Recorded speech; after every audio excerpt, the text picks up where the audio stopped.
Hello and welcome to The Best Of. On The Best Of, we focus on the best in the areas of business, entertainment, sports, and the community. And I am really excited about this particular show. We've got two outstanding people that I tell you I owe a great deal of gratitude. Quite honestly, in the greater Memphis area, we all do, because they are the ones who really keep us safe. And we're really excited about it. We've got none other than Lieutenant Currie and Officer Grandberry. They are two of the finest members of Memphis's finest. And we want to just thank you for being members of the show and for keeping us safe. So thanks a lot for joining us. Thank you. We really appreciate you. All righty. This week we're gonna continue our series on sports, because we've dedicated the entire show to sports and athletics and focusing on ways that we can help and work with our young people, our community, as well as family members. And we're talking about teamwork making the community work. Right. Now, I've had an opportunity, my wife and I have had an opportunity to talk with you both and talk with a number of people from the force, and we know that we view you as our friends, and we really want to have the community to understand that that's the purpose of you guys being here, to just really focus on keeping us safe. So let's kind of jump in, because I don't want to be so selfish and just keep y'all to myself. Lieutenant Currie, just tell us a little bit about you. Okay, well, I've been assigned to the COP unit, which stands for Community Outreach Program. Program been in effect for about 2 years under the leadership and direction of Director Armstrong and our commander, Major Sandra Green. And the director vision was come up with innovative ideas to reach out to the community, especially our juveniles, to get them involved, to put a happy face on the police and build positive relationships with the children in the community, as well as the adults, homeowner businesses. And we thought that sports is one of the key elements that brings everybody together. And I reflect, when the Grizzlies came here, you know, we were a little depressed and worried about financial, economic situations. And once the Grizzlies came to Memphis, became part of the community, everybody, no matter what race, color, creed you were, you found some happiness and some venture into going to see the Grizzlies play. And that sport team, or a team like that, brought us together. And we put away our differences together, and we thought during basketball season, we had no problems to worry about. We were just one big happy family. So we want to take a page out of the Grizzlies example, or out of their book, and bring it to the police department and the community, so we can rally the entire community together and use sports as that bait or that catalyst to get us together and reduce crime, especially in our juvenile communities. Absolutely. That's great. As a matter of fact, you know, we think in terms of music and entertainment as being that universal language, if you will, but sports and music bring people together from all across the lands.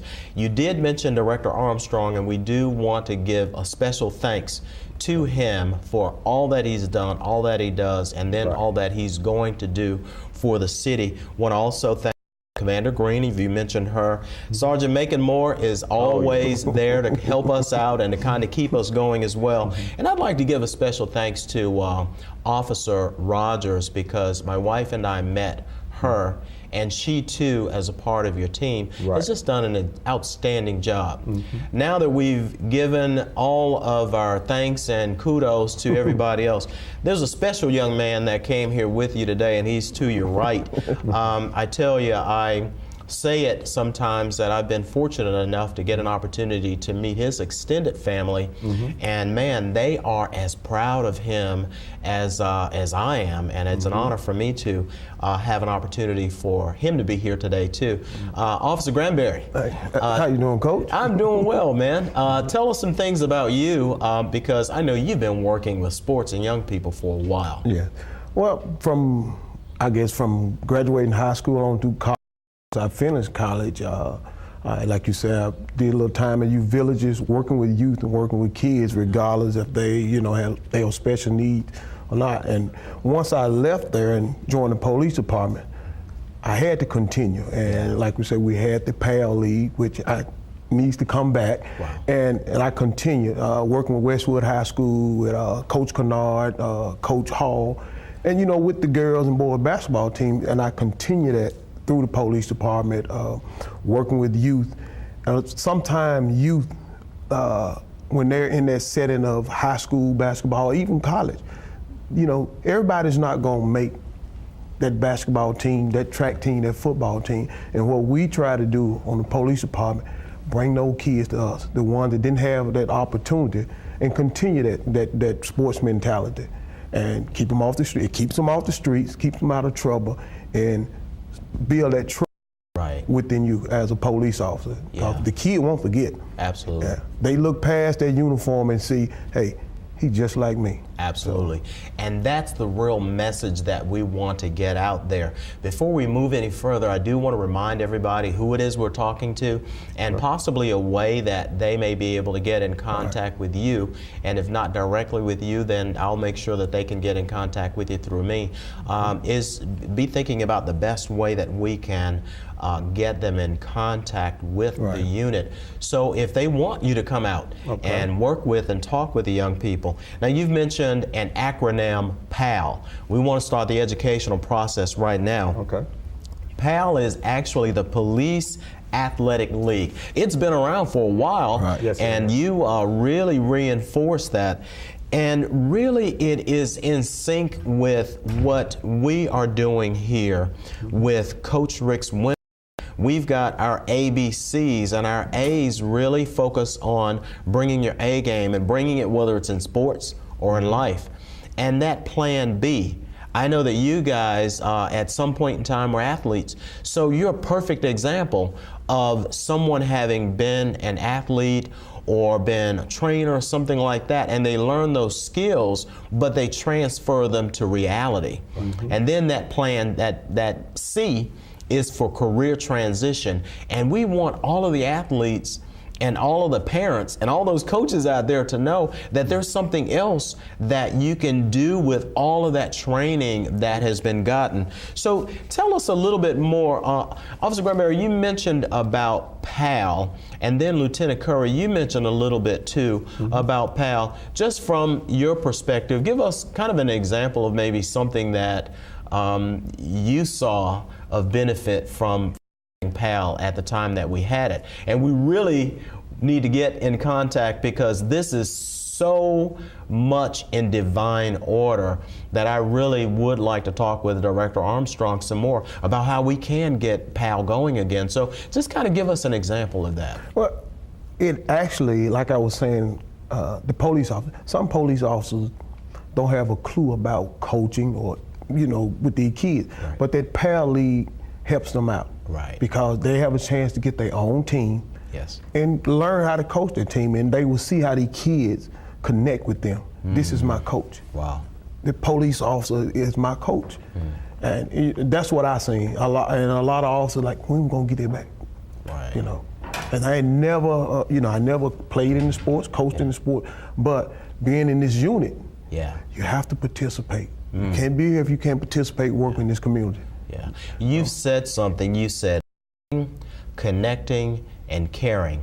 And the one thing with all the professional development that my wife and I have done, that we do currently, and that we will do, whether it's a child, whether it's an executive, they really don't care how much you know until they know how much you care. And that's the sense that I'm getting. Now, I know, Lieutenant Currie, you really spoke like the subject matter expert in the area of PAL. Tell us about some of the things or some of the situations that you saw and really how helpful PAL could be, because I think we're going to try and see if we can't move this train a little bit. Okay. I'm pretty sure if you show that PAL will change the conditions and reduce crime in our communities among youth, the director will be very supportive. But in the past years, I was one of the coaches in the PAL Police Athletic League. As a matter of fact, on the basketball tournament the last season that we had PAL, but it was a mechanism used to recruit children in the community, and at that particular time we had over 300 children involved. And the police officers that were in community policing or just assigned to a precinct, they were charged to go and find a team. Usually a team existed of about 12 to 20 children. Wow. And as a result, we had about, like I said, about 300 children involved. And that mechanism of recruiting the children puts you in front of them as a father figure. Right. And a lot of us didn't realize what an impact that we were making on the children as a father figure, because most of them did not have a father or a positive father role model in their families or in their. And once we started recruiting, it became competitive. And one curriculum about the PAL, you had to give the children something educational. You had to develop a curriculum. And our curriculum pretty much focused on academics. You must keep your grades up. They were required to bring their report cards to us and we made a relationship with the schools and their parents. We could go to the school and check on the child progress report or report card every 3 weeks, and we would do that. And we use that. If you want to continue to play, you must keep your grades up. And if you need tutoring, we will offer that tutoring through the PAL organization or the PAL program. And the curriculum consisted of anti-violence, gang prevention, education, peer pressure, self-esteem, and sexual responsibility. And we added another component on there, and we called it financial responsibility. Oh, that's great. We did not realize that many of our children did not know what a checkbook looked like. They didn't have any idea how to set up a bank account. And we did a field trip through our PAL thing. And one of the field trips was go to our local City of Memphis Credit Union, and they let the children develop a checking account or showed them how to develop a checking account. And they gave them knowledge. Some of the children was educating their parents.